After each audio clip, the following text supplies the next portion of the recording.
Vamos a continuar en esta parte con el tema de la sesión anterior, la autoridad de Jesús. Creo que es necesario recapitular brevemente unos de los puntos principales.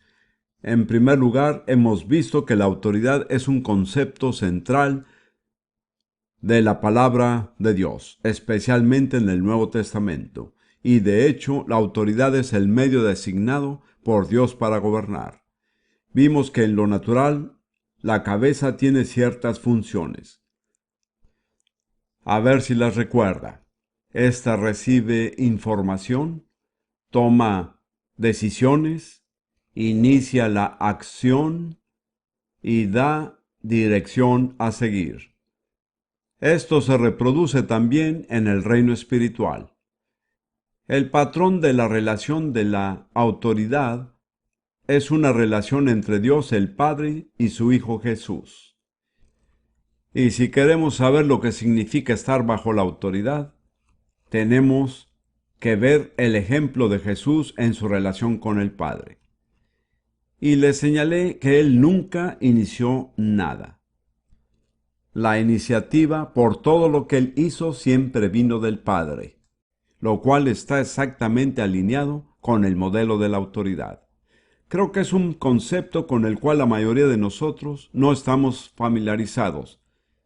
Se va a necesitar oración y meditación y la búsqueda de Dios para poder ser capaces de reproducir esta relación de la autoridad como Dios quiere que sea.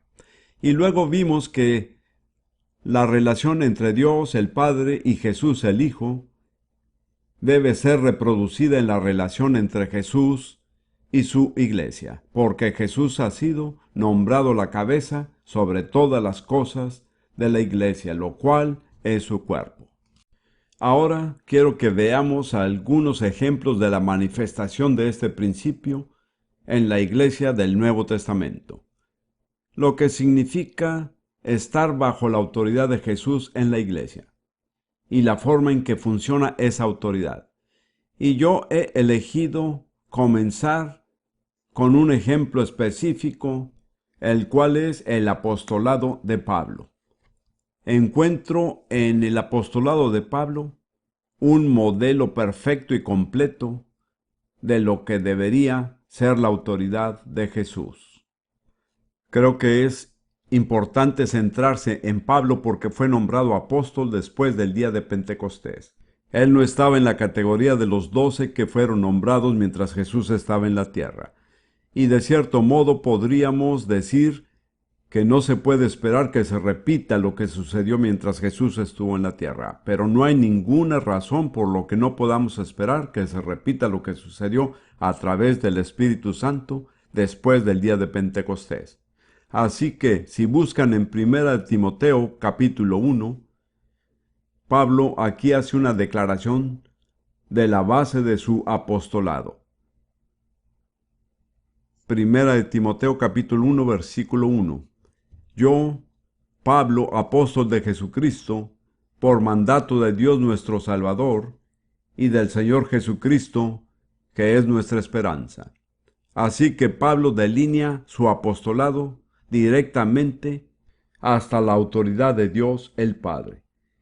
Y vino a través de Jesucristo, que estaba bajo el mandato del Padre, pero seguía siendo la cabeza de la iglesia. Al final del Evangelio de Mateo, Jesús dijo después de la resurrección: toda potestad me es dada en el cielo y en la tierra. Yo a veces veo que la fuente de toda autoridad es Dios el Padre. Él se la ha transmitido a Jesucristo el Hijo, porque Jesús demostró ser totalmente digno de tener autoridad. ¿Y cómo lo demostró? Al ser totalmente obediente a la autoridad. Como verán, el requisito para el manejo de la autoridad es demostrar que uno puede estar bajo autoridad. Y así, de cierta forma, me imagino a la autoridad como si fuera una gran cúpula a lo alto, que viene siendo el trono de Dios. Y luego, por debajo está un gran gancho fuerte, que viene siendo Jesucristo. Y toda autoridad en cualquier parte del universo entre los ángeles, los hombres o lo que sea. Procede de ese gancho. Todo está suspendido del gancho que es Jesucristo. Pero Jesús es el canal y el transmisor de la autoridad de Dios a todo el universo. Y en particular, Él tiene una relación especial con la iglesia, que es su cuerpo. Dios lo ha puesto todo bajo sus pies. Pero no es que solo estemos debajo de los pies de Jesús. Como parte de su cuerpo estamos unidos a Él como cabeza. Y Él como la cabeza dirige al cuerpo y de una manera diferente en comparación a cualquier otra parte del universo. Al igual que, permítanme decir que podría ser un sargento. Que Dios me perdone por decir esto. Y estoy dando órdenes a un grupo de soldados. Así que estoy dirigiendo a todos los soldados por orden mía. Pero a mi propio cuerpo lo dirijo de una forma completamente diferente. No tengo que darle órdenes a mi cuerpo. Solo tomo una decisión y ésta se comunica a los miembros para realizarse. Como ven, tenemos una relación única con Jesús que nadie más en el universo tiene. ¿Qué idea tan increíble es esta, no es así? Uno de nuestros problemas como cristianos es que no nos apreciamos a nosotros mismos. No tenemos ninguna idea de lo valioso que somos y lo importante que somos. Me entristece escuchar a los cristianos menospreciarse a sí mismos. Es cierto que por nosotros mismos no somos nada, pero debido a nuestra relación con Jesucristo somos la gente más importante del universo. Somos el factor decisivo en todos los asuntos humanos, por el solo hecho de estar en esa relación.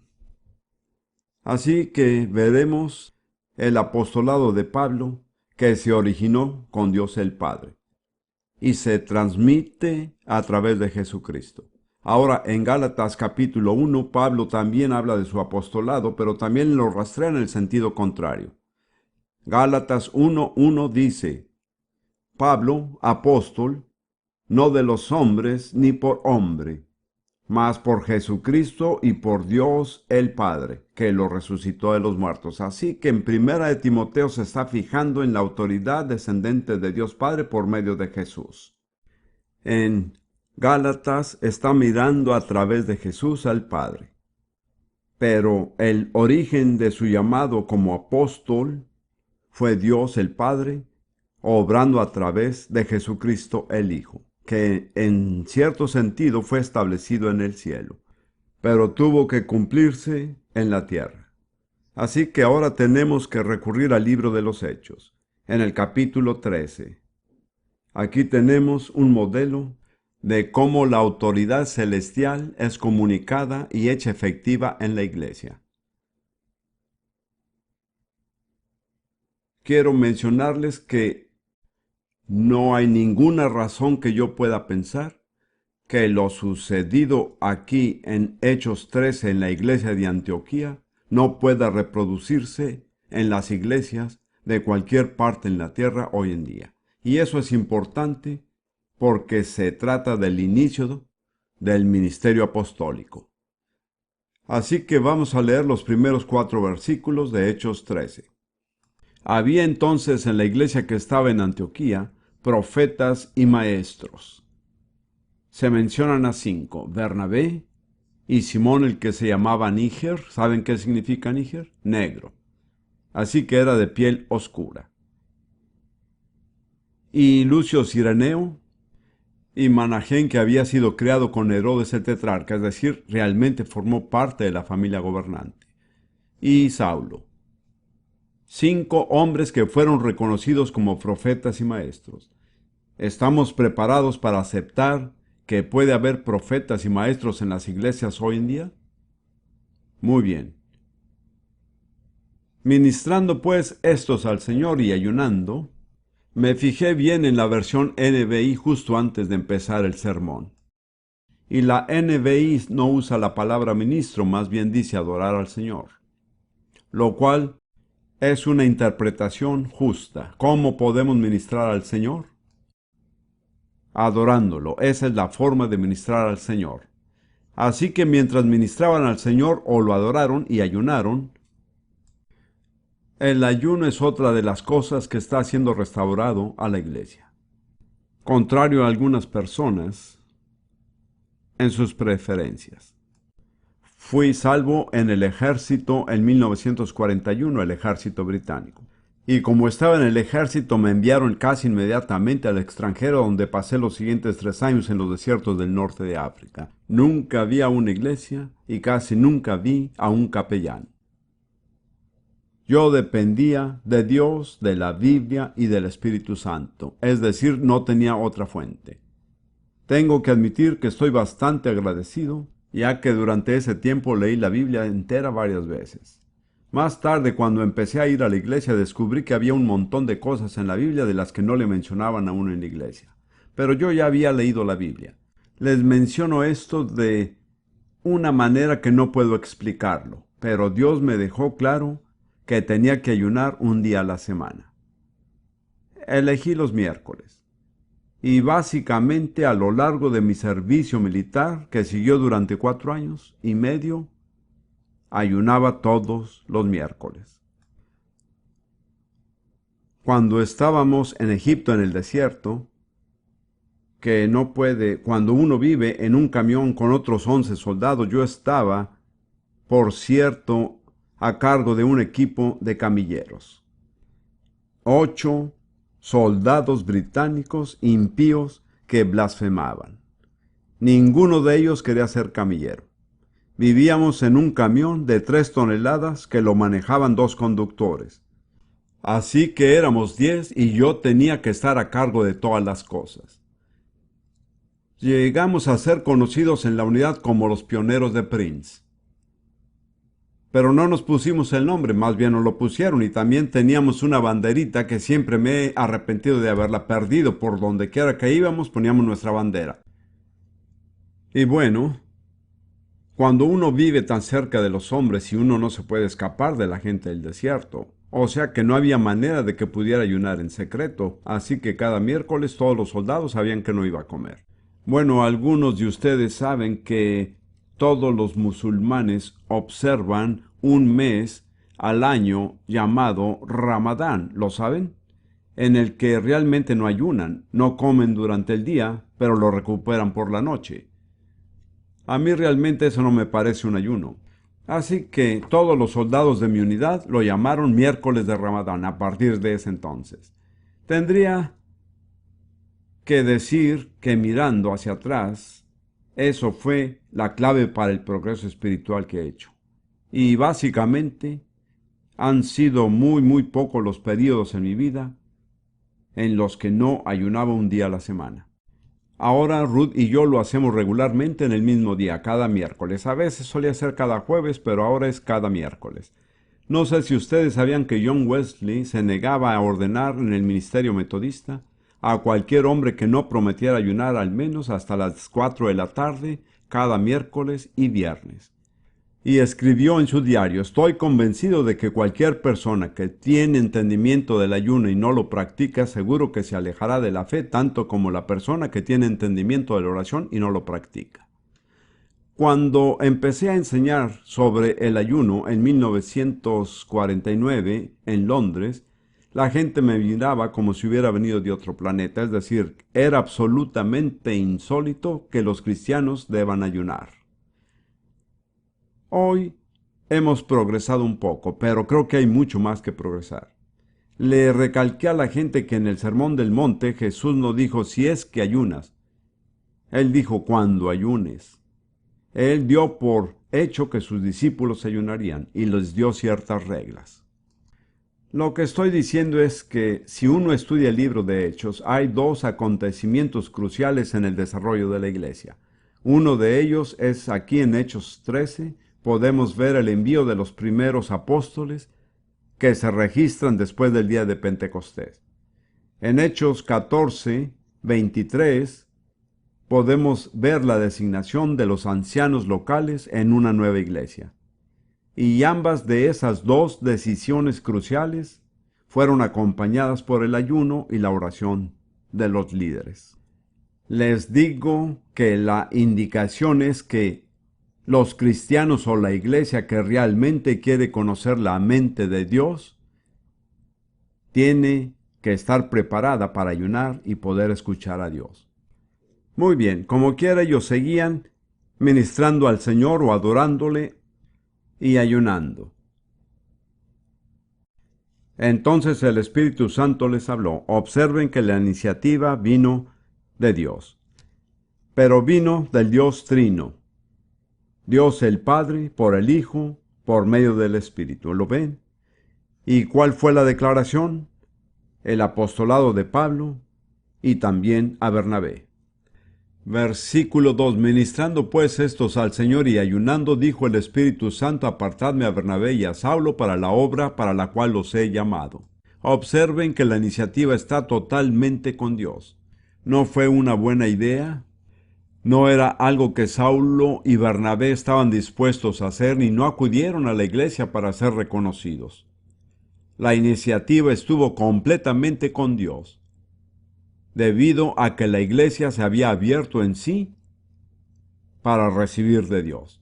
Si no nos abrimos, ¿cómo podemos recibir? Versículo 3. Entonces, habiendo ayunado y orado, noten que no ayunaron una vez, ayunaron primero para escuchar a Dios y la segunda vez para comprometer a esas personas a Dios. Ayunaron y oraron, les impusieron las manos y los enviaron. Cuando fueron enviados, llegaron a ser los enviados. ¿Qué palabra nos describe esto? Apóstoles, así es. Esto es lo que significa la palabra apóstol, ser enviado.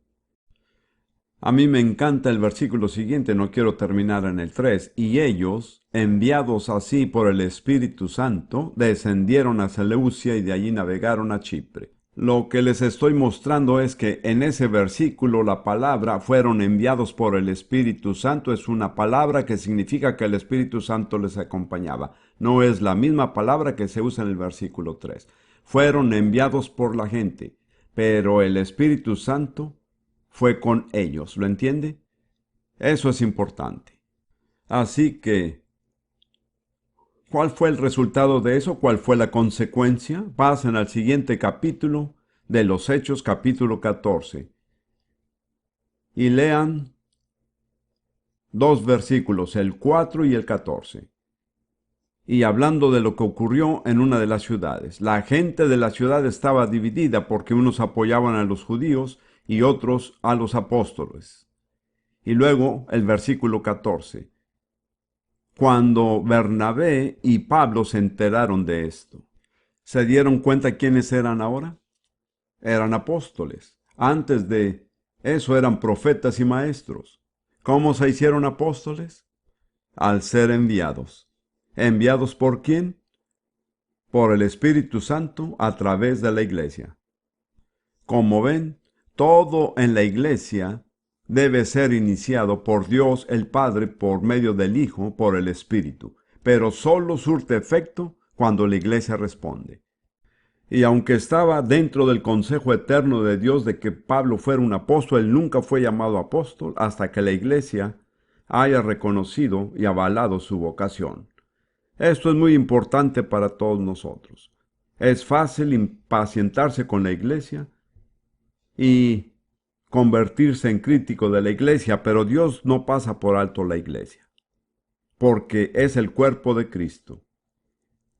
Y así, con todas sus debilidades y sus defectos, es que tenemos que confiar en la obra de Dios a través de la iglesia. Así que ese es el esquema completo de cómo Pablo se estableció como un apóstol.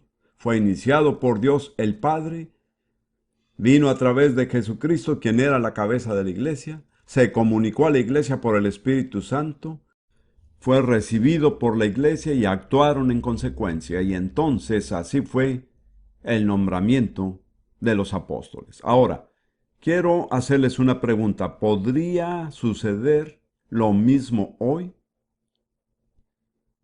En otras palabras, ¿podría haber apóstoles legítimos que operen en la iglesia hoy en día? Para mí la respuesta es obvia, sí. Si podemos creer, o si Dios puede ser suficientemente bueno para bendecirnos con profetas y maestros, y si los profetas y maestros esperan en Dios, y se abren a Él, tal vez hasta ayunen. Entonces, como consecuencia, veríamos lo que es un modelo legítimo para que el ministerio de los apóstoles emerja. Yo sí creo que hay apóstoles en la iglesia hoy en día, pero creo que en general la iglesia no está en un estado donde realmente pueda captar el propósito y la provisión de Dios. Lo que quiero decir al respecto es que cada vez que se designa a alguien en la iglesia, creo que se debe seguir el mismo modelo. Creo que en la iglesia no debería hacerse ningún nombramiento que no venga de la cabeza. Al igual que no me parece bien que cualquier parte de mi cuerpo comience a hacer algo que no lo haya iniciado en mi cabeza. Si eso sucediera es porque estoy paralizado o porque tengo un problema grave. Puede que tenga parálisis cerebral, que ya saben, nos compadecemos profundamente de aquellos que lo tengan. No creo que sea la voluntad de Dios que el cuerpo de Cristo deba tener parálisis cerebral. Es decir, todos los miembros deben funcionar bajo la dirección y el control de la cabeza. Quiero darles dos ejemplos de la elección de Dios. Creo que una de las verdades que realmente ha sido descuidada en la iglesia contemporánea es la verdad de la soberanía de Dios. Creo que en el movimiento carismático la gente en gran parte se ha centrado en lo que pueden conseguir de Dios. O sea, lo que Dios puede hacer por mí. Y en algunos casos llega a ser tan degradado que hasta a Dios lo tratan como una máquina de venta automática. Si le pone la moneda exacta en la ranura exacta, sacará la bebida exacta. Solo quiero decir que Dios no es una máquina de venta automática. Esa es una imagen de Dios muy errónea. ¿Qué quiero decir con la soberanía de Dios? Así es como yo la defino. Decir que Dios es soberano significa que Él hace lo que Él quiere, cuando Él quiere, como Él quiere, y sin pedirle permiso a nadie. Les advierto que si comienzan a violar la soberanía de Dios, se van a encontrar con problemas. Porque si hay una cosa que Dios guarda celosamente, es su soberanía, su derecho a hacer lo que quiere, cuando Él quiere, como Él quiere, sin autorización de nadie. Y pienso que particularmente en los asuntos de ministerios designados para la iglesia, Dios se reserva su soberanía. Por ejemplo, busquen un momento en Juan 15, versículo 16. Juan 15, versículo 16. Jesús está hablando con sus apóstoles. No le está hablando a las multitudes. Este fue un tiempo a solas con sus apóstoles escogidos y les dice: no me elegisteis vosotros a mí, mas yo os elegí a vosotros y os he puesto para que vayáis y llevéis fruto, y vuestro fruto permanezca, para que todo lo que pidiereis del Padre en mi nombre, Él os lo dé. Jesús dejó muy en claro que nadie llega a ser un apóstol por haberse aplicado al trabajo, o siendo elegido por un voto en la iglesia. Él dice: no me escogieron a mí, yo los he elegido, yo hago la elección. Un comentario aparte. ¿Cuál es la palabra activa cuando se está hablando de un apóstol? Es una palabra muy corta de 2 letras. Ir, así es. Yo los he elegido y los he puesto para que vayan, así es. Un apóstol inmóvil es realmente una contradicción de términos. Para que vayan y den fruto que perdure y que sus oraciones sean contestadas. Creo que todo esto depende de quién toma la iniciativa. Dando fruto que permanece y que contesta nuestras oraciones. Así lo creo. Solo puede basarse en el hecho de que Jesús tome la decisión. Y les advierto que cuando haya decisiones que no fueron tomadas por Jesús, en la mayoría de los casos no vamos a obtener fruto que permanezca. Y en muchos de los casos nuestras oraciones no serán contestadas. Él no se ha comprometido a hacerlo. Como ven, hay muchos frutos que nacen en la iglesia contemporánea que no permanecen. ¿No es así?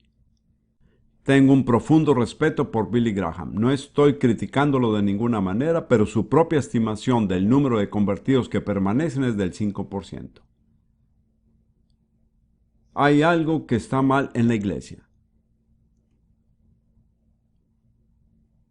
La iglesia no está funcionando dentro del orden divino. No está bajo la autoridad de Jesús. De nuevo, en Hechos 15,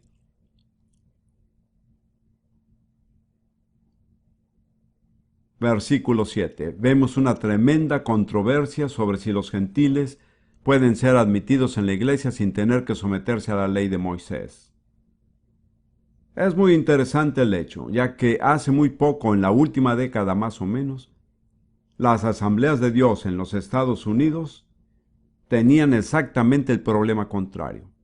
El problema era que si podían o no admitir a las asambleas mesiánicas en las asambleas de Dios. Y mientras estaban discutiendo, uno de los líderes se levantó y dijo, bueno, hace 19 siglos nos recibieron a nosotros, ¿cómo vamos a negárselos a ellos? Así que la historia ha dado un giro completo. Como quiera que sea, exactamente al principio de la discusión, hermanos y hermanas, déjenme decirles por observación personal que cuando los judíos discuten, es algo muy enérgico. Quiero decir que no miden el tono de voz. ¿Alguna vez ha visto una emisión o una transmisión televisiva mostrando la Knesset en Israel? Digo, está llena de acción. Alzan la voz. No estoy diciendo que los apóstoles hicieron exactamente lo mismo, pero créanme que no fue un debate tranquilo. Alguien dijo, tal vez no debería decirlo, pero alguien dijo, si tienes a 2 judíos en una ciudad, necesitarás 3 sinagogas. Una para cada uno de ellos donde puedan asistir y una tercera en la que ninguno de los dos pueda ser visto muerto. Entonces, si leen Hechos 15 teniendo en cuenta eso, se convierte en algo real. De todos modos, dice el versículo 7 de Hechos 15, y luego de mucho discutir, esto no es una indirecta, ¿está bien? Pedro se levantó y les dijo, queridos hermanos, ustedes saben que hace algún tiempo Dios determinó que yo mismo proclamara a los no judíos el mensaje del Evangelio para que creyeran. Así que de nuevo es la elección de Dios. La iglesia no nombró a Pedro. Dios escogió a Pedro. Y él era muy reacio, como ya lo saben. No quería ir a los gentiles y predicarles. Pero predominó Dios. Estoy realmente convencido de que si nos centramos en la elección de Dios y nos sometemos a la elección de Dios y no actuamos hasta conocer la elección de Dios, las cosas serían muy diferentes entre nosotros. ¿Quién de nosotros puede elegir mejor que Dios? Ninguno de nosotros. Las elecciones de Dios son insólitas. Es decir, que por lo general elige a la persona que nosotros no escogeríamos. Véanlo por toda la Biblia. Y les diré otra cosa acerca de las elecciones de Dios.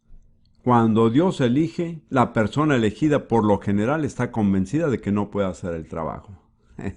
Cuando me encuentro con alguien que dice Dios me escogió, Dios me llamó y sé que puedo hacerlo, yo me pregunto si Dios realmente lo llamó.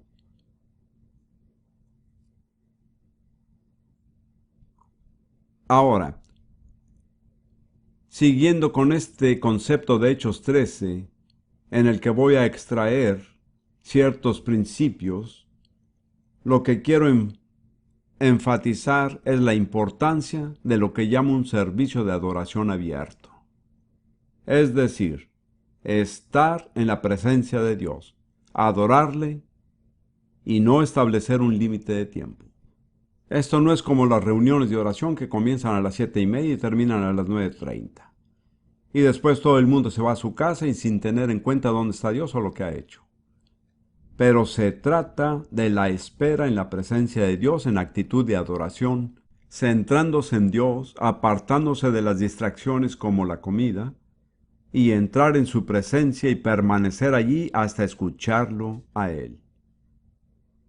Yo estuve en una iglesia una vez donde tenían un reloj en la pared opuesta al púlpito, lo cual es, por supuesto, un buen lugar donde ponerlo. Pero en este reloj decía, es tiempo de buscar al Señor. Pero la cita donde viene este pasaje dice, es tiempo de buscar al Señor hasta que venga y su justicia reine sobre nosotros. El límite no se establece por el reloj, sino por las acciones soberanas de Dios. Quiero que pasemos al Salmo 95, que creo que probablemente les guste a nuestros líderes de adoración. Para mí este es un salmo modelo. Cómo escuchar a Dios, cómo entrar en la presencia de Dios y escucharlo a Él. Vamos a leer los primeros 7 versículos. Vengan y con alegría clamemos al Señor. Cantemos con júbilo a la roca de nuestra salvación. ¿Cuántos toman esto seriamente? Gritando. O sea, yo tengo buena voz. Si grito se me puede oír. Quiero decir, he oído a cristianos que gritan el nombre de Jesús. Así no es como se grita. ¿Cómo se grita? ¡Jesús! Ese es un grito. ¿Podemos gritar así? ¿Están preparados para hacerlo? No con cara de pena. ¿Están listos? Vamos a gritar. ¡Jesús! ¡Qué tremendo! Así se hace. Bueno, aclamemos al Señor con alegría. La mayoría de nosotros leemos este pasaje docenas de veces y nunca se nos ocurre gritar. Algunas personas dicen que si gritamos es porque estamos locos. Prefiero la locura que el juicio sano de ciertas personas. Vengan y con alegría aclamemos al Señor, cantemos con júbilo a la roca de nuestra salvación, lleguemos ante su presencia con alabanza, aclamémosle con cánticos. Como yo lo entiendo, eso es el acceso a la presencia de Dios. Porque la Biblia dice que entremos por sus puertas con agradecimiento, por sus puertas con agradecimiento y por sus atrios con alabanza. No creo que pueda entrar en la presencia de Dios sin agradecimiento y sin alabanza. Pueden estar de pie penosamente de lejos y pedir ayuda como lo hacían los 10 leprosos, pero nunca tendrán acceso a Dios hasta que empiecen a dar gracias y alabarlo. Muy interesante los 10 leprosos en el Evangelio de Lucas. Le piden por ayuda. Jesús respondió. Se fueron e hicieron lo que Él les pidió y todos fueron sanados. Solo uno regresó para darle las gracias. Y Él es el único que fue salvo. Eso no se indica en la versión en inglés. Los 10 fueron sanados. Solo uno fue salvo. Solo uno tuvo acceso directo a Jesús. ¿Cómo? Al dar gracias. Así es.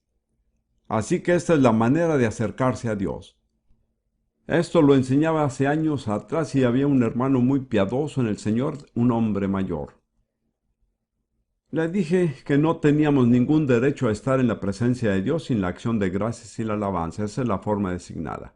Y este querido hermano se me acercó después y él más o menos era de mi edad. Llevaba por lo menos 50 años como cristiano y me dijo, ¿sabe? Esa fue la primera vez que me di cuenta, que tengo que dar gracias y alabar para entrar en la presencia de Dios. Es un maravilloso hermano en el Señor. Ahora, los 2 siguientes versículos, el 3 y 4, explican por qué damos gracias y alabanza.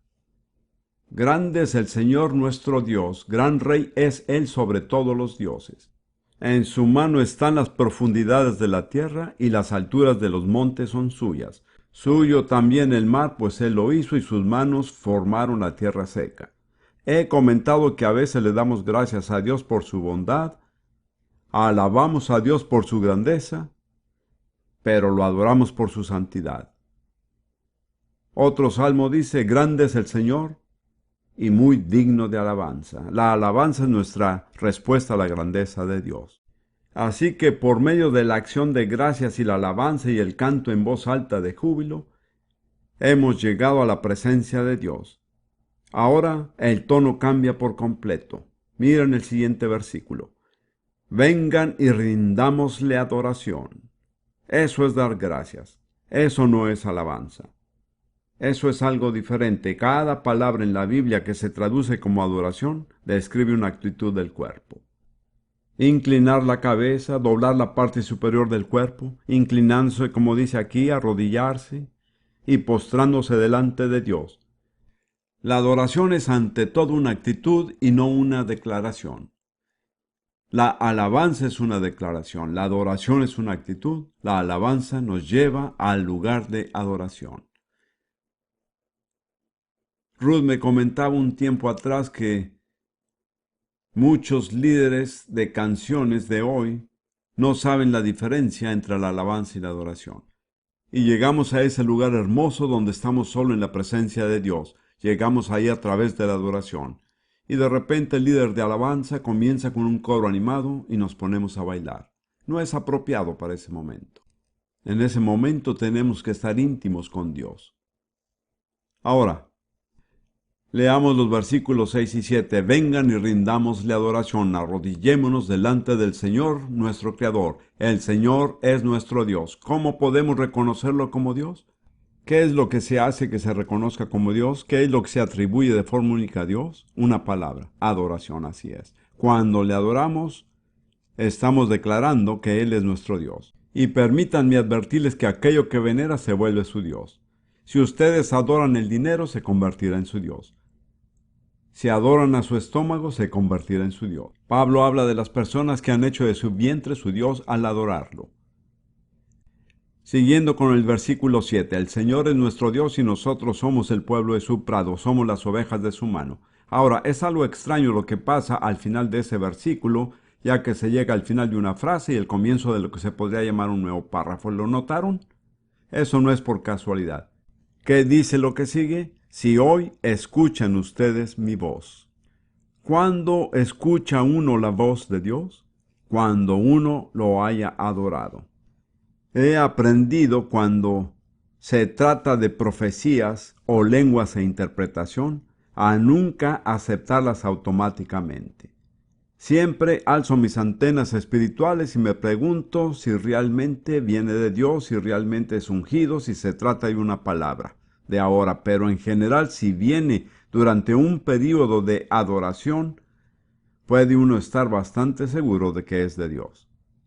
Esa es nuestra garantía. Doy gracias a Dios que tengo una esposa que es una adoradora. También sabe cantar un poco. Yo no sé cantar, ni para salvar mi vida. Así que tengo que depender de otros. No sé si los que saben cantar se dan cuenta que algunos de nosotros tenemos que depender de algunos de ustedes para hacerlo.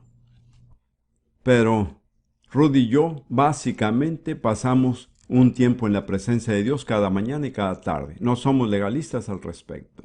Y muchas veces oímos de Dios que nos da palabra de aliento, de dirección, de advertencia. Pero el 90% de las veces nos vienen cuando estamos en una actitud de adoración. Y por lo general no las recibimos si no damos a Dios tan solo media hora. Es en ese tiempo de apertura en que Dios se mueve. Esto no significa que le tomará más de media hora, significa que Dios no nos permite establecer el límite de tiempo. Él es soberano. Si están dispuestos a pasar todo el día en la presencia de Dios, es posible que lo escuchen rápidamente. Pero si dicen Dios, solo tengo 35 minutos, es dudoso que Dios les hable bajo esas condiciones. Aquí está el modelo de Hechos 13. Ellos adoraban al Señor, ayunaban, se habían despejado la mente de muchas cosas, materiales, necesarias y perfectamente normales. Al parecer no habían establecido un límite de tiempo, no tenían ningún programa y no sabían lo que vendría después. Y Dios se movió. De hecho, Hechos 13 es uno de los capítulos más decisivos en el Nuevo Testamento, ya que es, en cierto sentido, el comienzo del trabajo misionero. Y surgió al ministrar al Señor y por ayunar. Por eso es un modelo. Pero la esencia de esto es permitir que Jesús sea la cabeza, dejando que Él tome la iniciativa. Ahora, quiero que continuemos por un momento con el segundo viaje misionero de Pablo. Aquí se ven otros ejemplos de la autoridad de Jesús ejercidos a través del Espíritu Santo. En Hechos 16, Pablo partió con Silas y Timoteo fue reclutado muy pronto. Y permítame señalarles porque es algo interesante. Dejen su dedo en Hechos 16 y vamos a Primera de Tesalonicenses por un momento.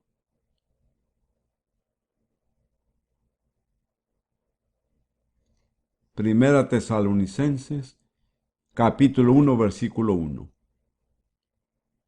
Se trata de las tres personas, Pablo, Silvano y Timoteo. Silvano es un derivado del nombre Silas. Estas tres personas de las cuales vamos a estar leyendo, Pablo, Silas y Timoteo, escribieron esta carta juntos a la iglesia en Tesalónica. Y luego dice en el capítulo 2, versículo 6, tampoco hemos buscado recibir honores de ustedes ni de otro ni de nadie, aun cuando como apóstoles de Cristo podríamos haberles pedido que nos ayudaran. ¿Qué eran? Apóstoles. ¿Quiénes eran los apóstoles? Pablo, Silas y Timoteo. ¿Por qué eran apóstoles? Debido a que habían sido enviados por iniciativa del Espíritu Santo para llevar a cabo un trabajo especial. Volviendo a Hechos 16, seguimos adelante con la historia en el versículo 6. Noten que en este capítulo se cambian los pronombres ellos y nosotros, porque el escritor era Lucas y a veces estaba con ellos y usaba nosotros, en otras ocasiones no estaba con ellos y usaba ellos. Se encontraban en lo que llamamos Asia Menor, y en el versículo 6 dice, como el Espíritu Santo no les permitió proclamar la palabra en Asia, ellos se limitaron a atravesar Frigia y la provincia de Galacia. ¿Acaso no es esta una declaración asombrosa? El mismo Espíritu Santo que inspiró la Escritura, a través del cual Jesús dio instrucciones a los apóstoles, ir por todo el mundo y predicar el Evangelio a toda criatura. Dijo que no vayan a Asia. ¿Cuántos hubiéramos hecho caso? A veces la gente me dice, Dios no contesta mis oraciones. Yo digo que hay veces que un no es una respuesta, así como lo es un sí. A veces Él dice que no, pero no queremos aceptar la respuesta. Siguiendo con el versículo 7, cuando llegaron a Misia intentaron ir a Bitinia, pero el Espíritu tampoco se lo permitió. Si se lo puede imaginar, se dirigen hacia la dirección noreste a través de Asia Menor. Intentan girar hacia la izquierda en la provincia de Asia y se les prohíbe. Así que tratan de seguir por la derecha a Bitinia y también se les prohíbe. Realmente no tenían opción y tenían que seguir hacia el noroeste. Tomaron el noroeste y llegaron a Troas. ¿No les parece que pudieron estar confundidos? Ahora vamos a leer lo que sucedió en Troas. Versículo 9. Allí una noche Pablo tuvo una visión en la que veía ante él un varón macedonio que suplicante le decía, pasa a Macedonia y ayúdanos. Entonces comenzaron a entenderlo, ¿ven? Y como vio la visión, luego procuramos partir a Macedonia, dando por cierto que Dios nos llamaba para que les anunciásemos el Evangelio. Disculpe. Pablo fue un verdadero líder. ¿Saben cómo nos damos cuenta? Tuvo la visión, pero él no dice que él la concluyó, sino que nosotros la concluimos. Él lo impartió a su equipo, ¿lo entienden? Ese es liderazgo. No dijo que yo tomo las decisiones y te digo qué hacer. Yo escucho a Dios y juntos decidimos lo que Dios quiere hacer. No nos vamos a adelantar más, pero a raíz de los 19 siglos que siguen, eso fue uno de los movimientos más decisivos en la iglesia primitiva, ya que habían estado en Asia Menor, que hoy en día es básicamente Turquía, y que durante 13 siglos ha sido totalmente musulmana, con apenas un vestigio del cristianismo en cualquier parte. Pero Dios los sacó de Asia Menor para que vayan ¿a qué continente? A Europa, así es. Esa fue la primera vez que el Evangelio llegó a Europa y fue llevado allí por el apóstol de los gentiles, Si regresamos a la historia, ¿qué continente conservó la fe cristiana a lo largo de la Edad Media? Europa. ¿Y después de qué continente salieron los primeros misioneros? Europa, así es. Es decir, Europa ocupaba un lugar muy especial en los futuros planes de Dios. Pablo y Silas no lo sabían, pero el Espíritu Santo sí. Si se hubieran basado en su propia sabiduría y planificación, hubieran fallado. Así fue como Dios trajo el Evangelio a Europa en un momento crucial y estableció la fe cristiana ahí. Otra cosa que me impresiona es que cuando llegaron a Filipos, Satanás se puso muy furioso. Pablo, como saben, oró por la esclava que tenía el espíritu de adivinación y fue liberada. Sus amos perdieron los ingresos que recibían por la adivinación. La ciudad entera entró en un alboroto. Pablo y Silas fueron secuestrados, golpeados y arrojados a la prisión de seguridad principal. Fue algo totalmente ilógico, es decir, no tenía absolutamente ningún fundamento real del razonamiento. ¿Cuál fue la causa de ello? Satanás estaba muy furioso porque su territorio había sido invadido. ¿Se dan cuenta? Pablo dijo, y muchas personas lo interpretan de diferentes maneras, dijo en 2 de Corintios que Dios envió a un ángel de Satanás para obstaculizarlo. Y oró 3 veces y Dios le contestó, no, no voy a intervenir.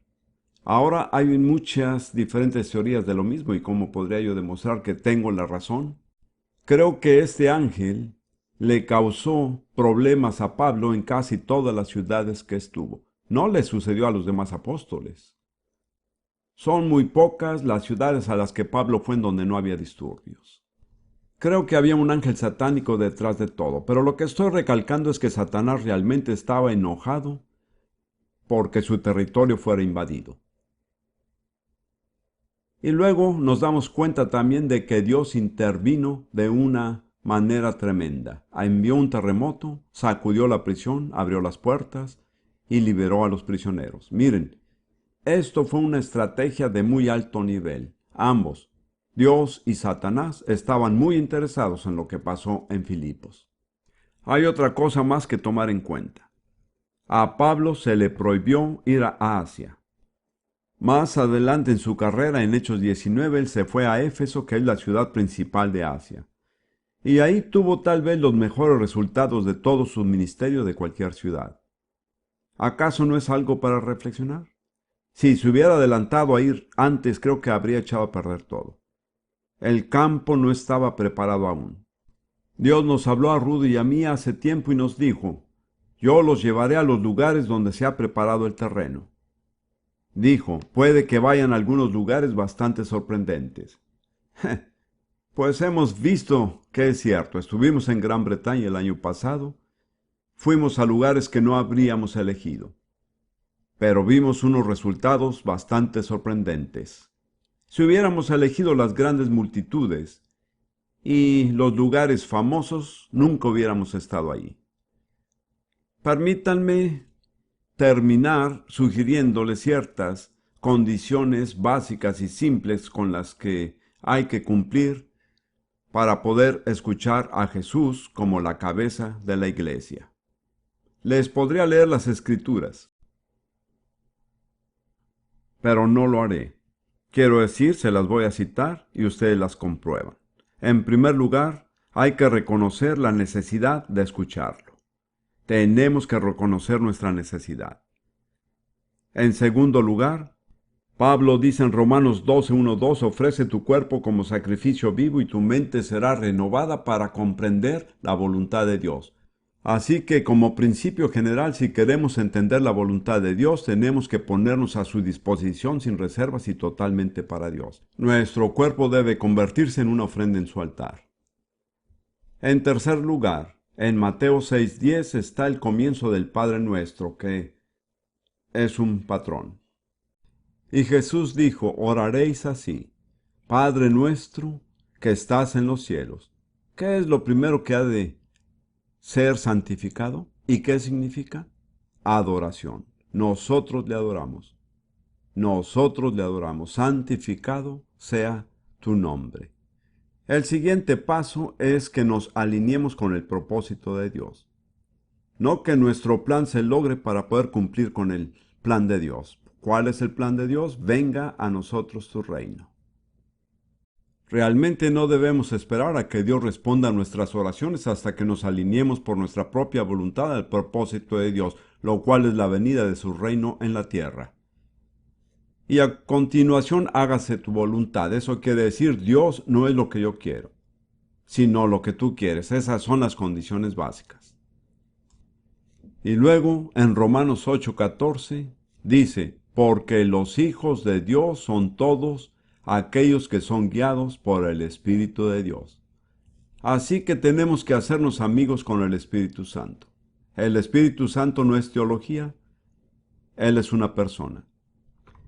El Espíritu Santo es una persona como Dios el Padre y Dios el Hijo. Si desean ser guiados por el Espíritu Santo, tienen que ser su amigo. Tienen que ser sensibles a Él. Él no es un dictador. Es una paloma. Se asusta fácilmente. Se le puede ahuyentar. Y luego una garantía más.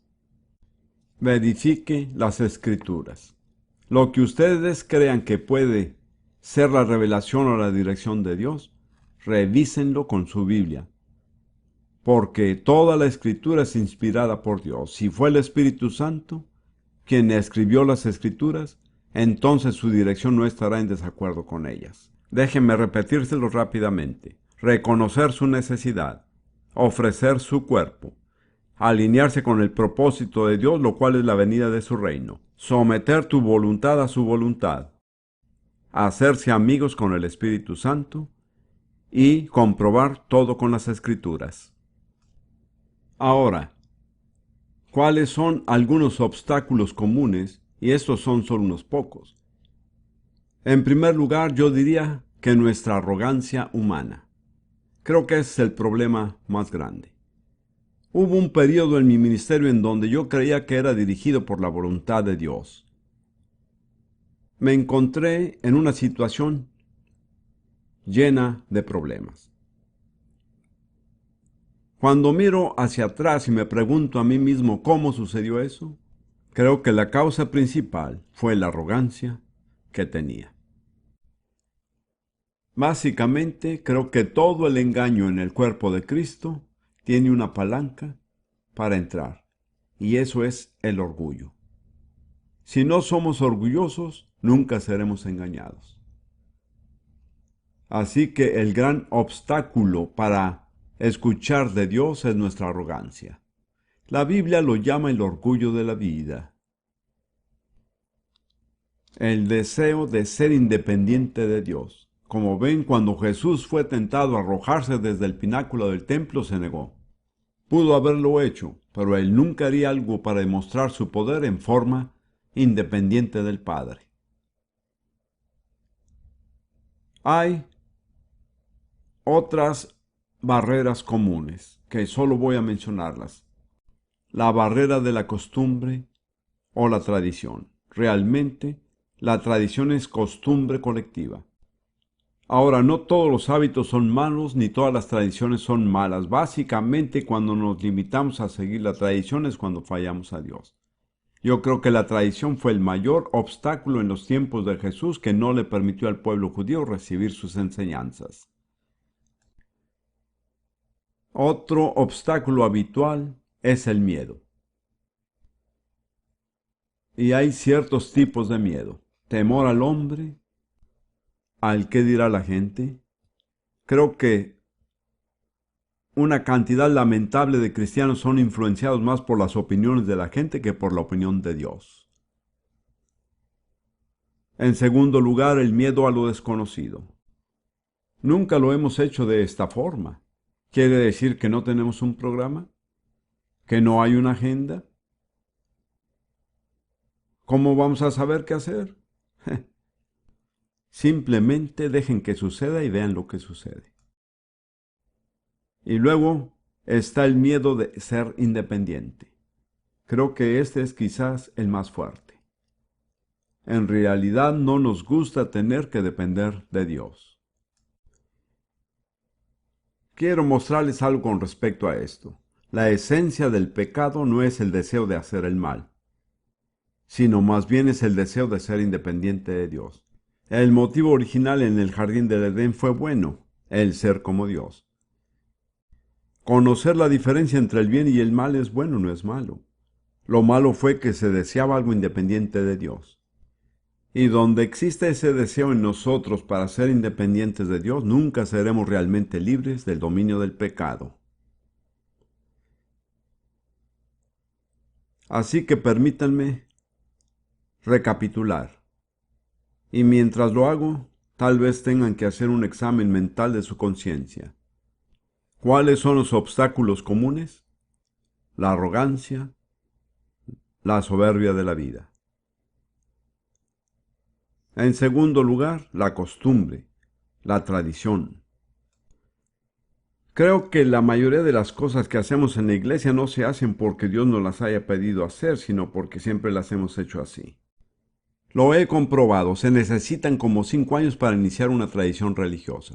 He estado con grupos que comenzaron en el poder del Espíritu, pero en 5 años se vieron atados por la tradición. No pasó mucho tiempo. Y entonces el temor al hombre, el miedo a lo desconocido y el miedo a ser dependiente de Dios. Tenemos que vencer estas cosas, pero yo diría que vale la pena tomar un riesgo. Amén.